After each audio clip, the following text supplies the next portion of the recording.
Welcome to Bite at a Time Books Behind the Story, where we answer the questions you have about your favorite classic authors. What inspired your favorite author to write their novels? What was going on in the world at the time? Follow along with us as we tell you what was happening in the world while your favorite authors wrote your favorite classics. My name is Bree Carlile, and I love to read and wanted to share my passion with listeners like you. If you enjoy our show, be sure to follow us so you get all the new episodes. If you want to see exclusive behind the scenes of our show, join our Patreon. We would also love for you to drop us a rating on your favorite podcast platform and share our show with your friends. You can catch us on all the social medias at Bite at a Time Books. Our show is part of the Bite at a Time Books Productions Network. If you would also like to hear a story by the author we are currently featuring, check out the Bite at a Time Books podcast wherever you listen to podcasts. Right now we are reading The Three Musketeers. Today we will be talking about Alexandre Dumas and his life.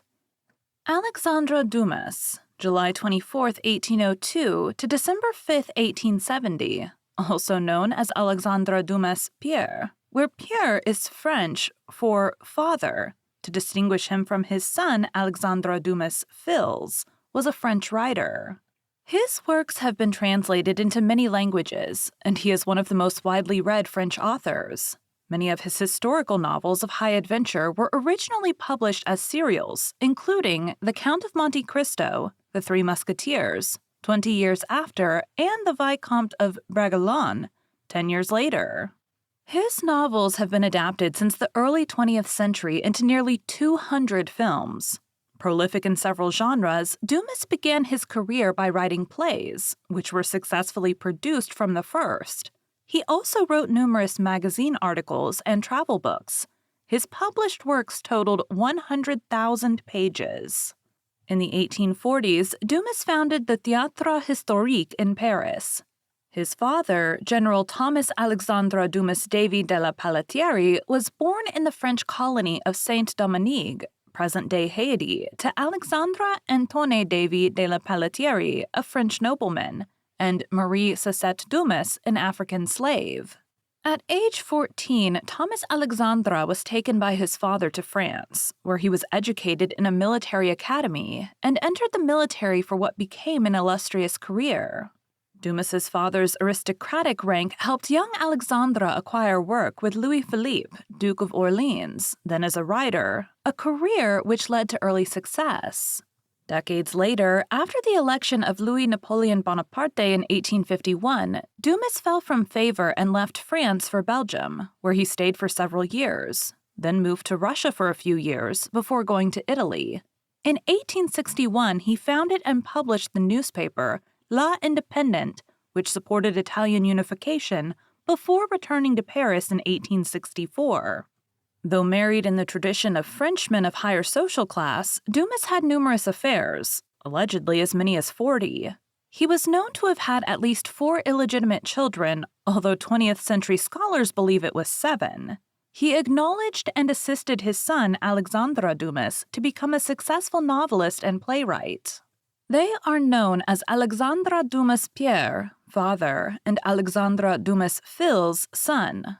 Among his affairs, in 1866, Dumas had one with Ada Isaacs Menken, an American actress who was less than half his age and at the height of her career. The English playwright Watts Phillips, who knew Dumas in his later life, described him as the most generous, large-hearted being in the world. He also was the most delightfully amusing and egotistical creature on the face of the earth. His tongue was like a windmill. Once set in motion, you never knew when he would stop, especially if the theme was himself. Dumas Davy de la Pelletière, later known as Alexandre Dumas, was born in 1802 in Villers-Cotterêts in the department of Aisne in Picardy, France. He had 2 older sisters, Marie Alexandrine, born 1794, and Louise Alexandrine, 1796 to 1797. Their parents were Marie-Louise Elizabeth Labourette, the daughter of an innkeeper, and Thomas Alexandre Dumas. Thomas Alexandre had been born in the French colony of Saint-Domingue, now Haiti. The mixed-race natural son of the Marquis Alexandre Anton Davy de la Pelleterie, a French nobleman and general commissaire in the artillery of the colony, and Marie Cécette Dumas, an enslaved woman of African-Caribbean ancestry. At the time of Thomas Alexandre's birth, his father was impoverished. It is not known whether his mother was born in Saint-Dominique or in Africa, nor is it known from which African people her ancestors came. Brought as a boy to France by his father and legally freed there, Thomas Alexandre Dumas Davy was educated in a military school and joined the army as a young man. As an adult, Thomas Alexandre used his mother's name, Dumas, as his surname after a break with his father. Dumas was promoted to general by the age of 31, the first soldier of Afro-Antillese origin to reach that rank in the French army. While working for Louis Philippe, Dumas began writing articles for magazines and plays for the theater. As an adult, he used his slave grandmother's surname of Dumas as his father had done as an adult. His first play, Henry III and His Courts, produced in 1829 when he was 27 years old, met with acclaim. The next year, his second play, Christine, was equally popular. These successes gave him sufficient income to write full-time. In 1830, Dumas participated in the revolution that ousted Charles X and replaced him with Dumas's former employer, the Duke of Orleans, who ruled as Louis Philippe, the citizen king. Until the mid-1830s, life in France remained unsettled, with sporadic riots by disgruntled Republicans and impoverished urban workers seeking change. As life slowly returned to normal, the nation began to industrialize. An improving economy, combined with the end of press censorship, made the times rewarding for Alexandre Dumas's literary skills. After writing additional successful plays, Dumas switched to writing novels. Although attracted to an extravagant lifestyle and always spending more than he earned, Dumas proved to be an astute marketer. As newspapers were publishing many serial novels, his first serial novel was La Comtesse de Salisbury, Edward III, July to September 1836. In 1838, Dumas rewrote one of his plays as a successful serial novel, Le Capitaine Paul. He founded a production studio, staffed with writers who turned out hundreds of stories, all subject to his personal direction, editing, and additions. From 1839 to 1841, Dumas, with the assistance of several friends, compiled Celebrated Crimes, an 8-volume collection of essays on famous criminals and crimes from European history. He featured Beatrice Cenci, Martin Guerre, César and Lucrezia Borgia, as well as more recent events and criminals, including the cases of the alleged murderers, Carl Ludwig Sand and Antoine François Desroux, who were executed. Dumas collaborated with Augustin Grissier, his fencing master, in his 1840 novel, The Fencing Master. The story is written as Grissier's account of how he came to witness the events of the Decembrist revolt in Russia. The novel was eventually banned in Russia by Tsar Nicholas I, and Dumas was prohibited from visiting the country until after the Tsar's death. Dumas referred to Grissier with great respect in The Count of Monte Cristo, The Corsican Brothers, and in his memoirs. Dumas depended on numerous assistants and collaborators, of whom Auguste Marquette was the best known. It was not until the late 20th century that his role was fully understood. Dumas wrote the short novel Georges, 1843, which uses ideas and plots later repeated in The Count of Monte Cristo. Marquette took Dumas to court to try to get authorial recognition and a higher rate of payment for his work. He was successful in getting more money, but not a byline. Dumas's novels were so popular that they were soon translated into English and other languages. His writing earned him a great deal of money, but he was frequently insolvent as he spent lavishly on women and sumptuous living. Scholars have found that he had a total of 40 mistresses. In 1846, he had built a country home outside Paris at La Porte Marly, the large Chateau de Monte Cristo, with an additional building for his writing studio. It was often filled with strangers and acquaintances who stayed for lengthy visits and took advantage of his generosity. 2 years later, faced with financial difficulties, he sold the entire property. Dumas wrote in a wide variety of genres and published a total of 100,000 pages in his lifetime. He also made use of his experience, writing travel books after taking journeys, including those motivated by reasons other than pleasure. Dumas traveled to Spain, Italy, Germany, England, and French Algeria. After King Louis Philippe was ousted in a revolt, Louis Napoleon Bonaparte was elected president. As Bonaparte disapproved of the author, Dumas fled in 1851 to Brussels, Belgium, which was also an effort to escape his creditors. In about 1859, he moved to Russia, where French was the second language of the elite and his writings were enormously popular. Dumas spent 2 years in Russia and visited St. Petersburg, Moscow, Kazan, Astrakhan, Baku, and Tbilisi before leaving to seek different adventures. He published travel books about Russia. In March 1861, the Kingdom of Italy was proclaimed with Victor Emmanuel II as its king. Dumas traveled there and for the next 3 years participated in the movement for Italian unification. He founded and led a newspaper, Independent. While there, he befriended Giuseppe Garibaldi, whom he had long admired, and with whom he shared a commitment to liberal Republican principles, as well as membership within Freemasonry. Returning to Paris in 1864, he published travel books about Italy. Despite Dumas's aristocratic background and personal success, he had to deal with discrimination related to his mixed-race ancestry. In 1843, he wrote a short novel, Georges, that addressed some of the issues of race and the effects of colonialism. His response to a man who insulted him about his partial African ancestry has become famous. Dumas said, "My father was a mulatto, my grandfather was a Negro, and my great-grandfather a monkey. You see, sir, my family starts where yours ends." On February 1, 1840, Dumas married actress Ida Ferrier, born Marguerite Josephine Ferrand, 1811 to 1859. He had numerous liaisons with other women and was known to have fathered at least 4 children by them. Alexandre Dumas Fils, 1824 to 1895, son of Marie Laure Catherine Lebay, 1794 to 1868, a dressmaker. He became a successful novelist and playwright. Marie Alexandrine Dumas, 1831 to 1878, the daughter of Belle Kresleymer, 1803 to 1875. Michaela Clélie Josepha Elizabeth Cordier, born 1860, the daughter of Émilie Cordier. Henry Bauer, the son of a woman whose surname was Bauer. About 1866, Dumas had an affair with Ada Isaacs Menken, a well-known American actress. She had performed her sensational role in Mazeppa in London. In Paris, she had a sold-out run of Les Pirates de la Savane and was at the peak of her success. These women were among Dumas's nearly 40 mistresses found by scholar Claude Schopp, and in addition to 3 natural children, along with Victor Hugo, Charles Baudelaire, Gerard de Nerval, Eugène Delacroix, and Honoré de Balzac.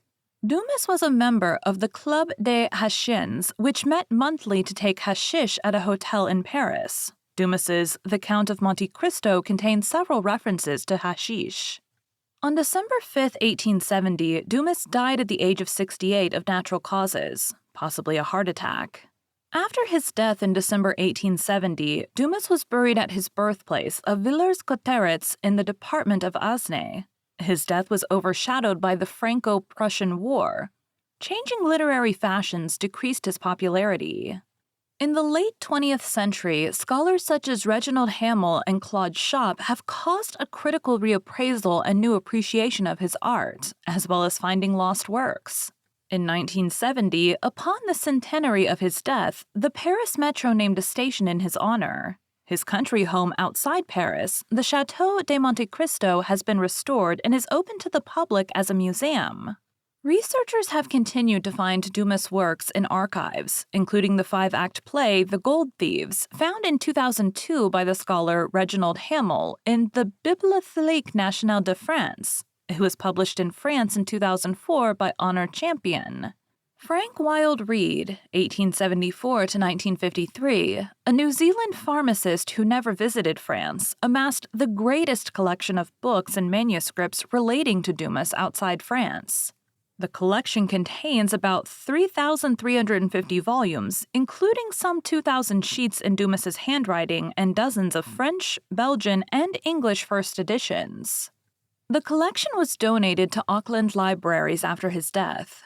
Reed wrote the most comprehensive bibliography of Dumas. In 2002, for the bicentenary of Dumas's birth, French President Jacques Chirac held a ceremony honoring the author by having his ashes reinterred at the mausoleum of the Pantheon of Paris, where many French luminaries were buried. When Chirac ordered the transfer to the mausoleum, villagers in Dumas's hometown of Villers-Cotterets were initially opposed, arguing that Dumas laid out in his memoirs that he wanted to be buried there. The village eventually bowed to the government's decision, and Dumas's body was exhumed from its cemetery and put into a new coffin in preparation for the transfer. The proceedings were televised. The new coffin was draped in a blue velvet cloth and carried on a caisson, flanked by 4 mounted Republican guards, costumed as the Four Musketeers. It was transported through Paris to the Pantheon. In his speech, Chirac said, "With you, we were D'Artagnan, Monte Cristo, or Balsamo, riding along the roads of France, touring battlefields, visiting palaces and castles. With you, we dream." Chirac acknowledged the racism that had existed in France and said that the reinterment in the Pantheon had been a way of correcting that wrong, as Alexandre Dumas was enshrined alongside fellow great authors Victor Hugo and Émile Zola. Chirac noted that although France has produced many great writers, none has been so widely read as Dumas. His novels have been translated into nearly 100 languages. In addition, they have inspired more than 200 motion pictures. In June 2005, Dumas's last novel, The Knight of Saint-Hermine, was published in France featuring the Battle of Trafalgar. Dumas described a fictional character killing Lord Nelson. Nelson was shot and killed by an unknown sniper. Writing and publishing the novel serially in 1869, Dumas had nearly finished it before his death. It was the third part of the Saint-Hermine trilogy. Claude Schopp, a Dumas scholar, noticed a letter in an archive in 1990 that led him to discover the unfinished work. It took him years to research it, edit the completed portions, and decide how to treat the unfinished part. Schopp finally wrote the final 2.5 chapters, based on the author's notes to complete the story. Published by Editions Phoebus, it sold 60,000 copies, making it a bestseller. Translated into English, it was released in 2006 as The Last Cavalier and has been translated into other languages. Schopp has since found additional material related to the Saint-Hermine saga. Schopp combined them to publish the sequel, Le Salut de l'Empire, in 2008. French historian Alain Decaux founded the Société des Amis d'Alexandre Dumas, the Society of Friends of Alexandre Dumas, in 1971. As of August 2017, its president is Claude Schopp. The purpose in creating this society was to preserve the Château de Monte Cristo, where the society is currently located. The other objectives of the society are to bring together fans of Dumas, to develop cultural activities of the Château de Monte Cristo, and to collect books, manuscripts, autographs, and other materials on Dumas. Thank you for joining Bite at a Time Books Behind the Story today, while we answered some of the questions you have about one of your favorite classic authors. If you enjoy our show, be sure to follow us so you get all the new episodes. If you want to see exclusive behind the scenes of our show, join our Patreon.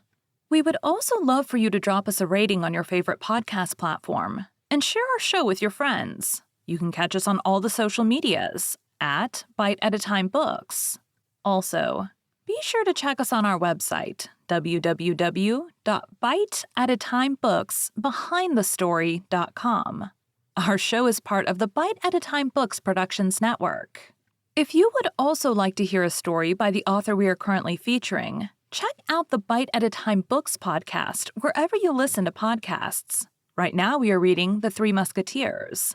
Again, my name is Bree Carlile, and I hope you come back next week when we answer more questions about one of your favorite classic authors.